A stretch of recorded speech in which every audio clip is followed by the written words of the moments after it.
Kembali kita belajar untuk mengenai modem ADSL, atau kalau ada yang mengatakan ADSL splitter ya.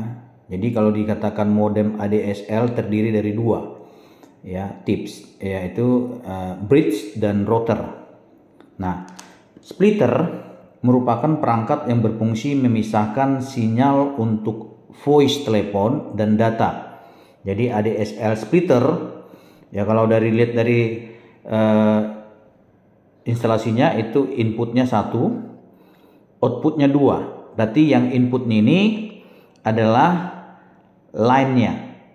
Yang input line, kemudian outputnya ada modem, ada telepon, ada PON ya. Ini masuk ke PON, nanti yang modem masuk ke modem melalui sistem internet ya. Jadi fungsi dari ADSL splitter ini, ADSL splitter bahasanya ya, untuk memisahkan mana sinyal untuk voice telepon dan data ya.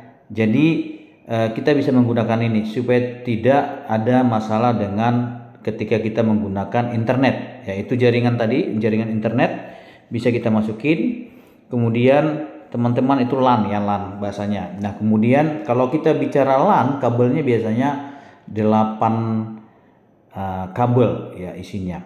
Oke, kembali kita ke ADSL splitter. Splitter ya berbeda dengan splitter sinyal-sinyal, penguat sinyal ya, yang lainnya itu berbeda. Nah, saya hanya mengatakan ini ADSL splitter kita gunakan ini adalah untuk membantu kita dengan satu line, sehingga outputnya pemakaian data dan voice tidak bertabrakan, tidak terganggu bahasa saya, sehingga kita bisa memahami penggunaan splitter ADSL ini adalah untuk membantu para user ya saat menggunakan internet dan saat menggunakan telepon, sehingga tidak terganggu sistemnya ya. Kita menggunakan RJ11 ya untuk posisi ini.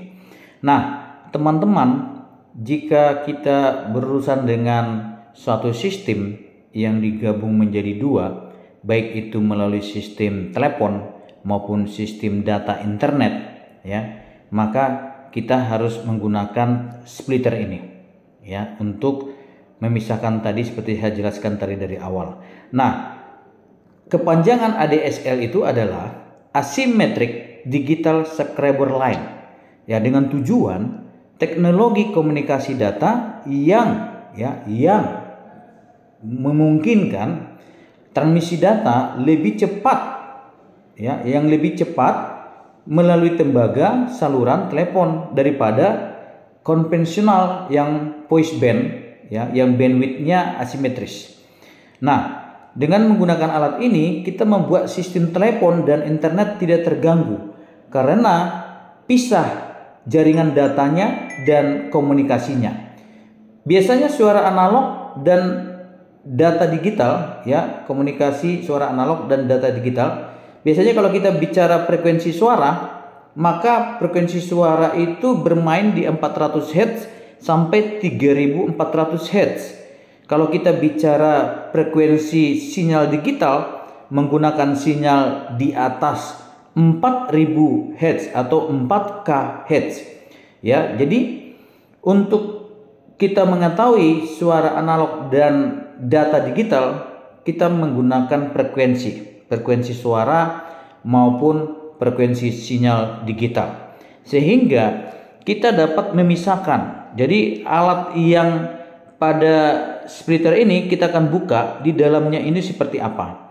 Kita akan buka, kita akan bongkar rangkaian elektronik ya, dimana di situ ada rangkaian berisi komponen trafo kecil ya, ataupun induktor itu, kemudian nanti ada kapasitor, dan kemudian nanti ada sistem bypass ya. Bypass dalam arti antara penggunaan modem dengan penggunaan PON ya.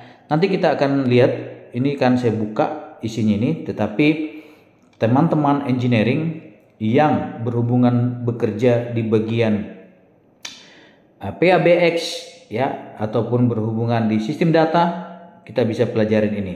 Nah, ini rangkaiannya ya. Kita buka ya, berisi soket 3, soket in 1, soket out 2. Mau tadi out tadi adalah modem 1, PON 1. Dan in-nya itu adalah line-nya, satu line. Nah, ada kapasitor, kita lihat ada kapasitor di situ ya dipasang, dan kita lihat juga ada trafo dipasang ya, trafo kecil untuk konsepnya DC ya. Nah, fungsi di sini adalah memisahkan bagian sistem frekuensi tadi ya, frekuensi sinyal yang 400 Hz ke 3000 Hz dipisahkan ke frekuensi suara, dan kemudian frekuensi yang di atas 4000 Hz itu dimasukkan ke dalam sinyal digital. Jadi diarahkan ke port, ada tulisan di port modem, ada port untuk PON ya. Demikian pengajaran saya teman-teman, tetap semangat belajar, sukses buat kita semuanya. Thank you, salam sehat buat kita.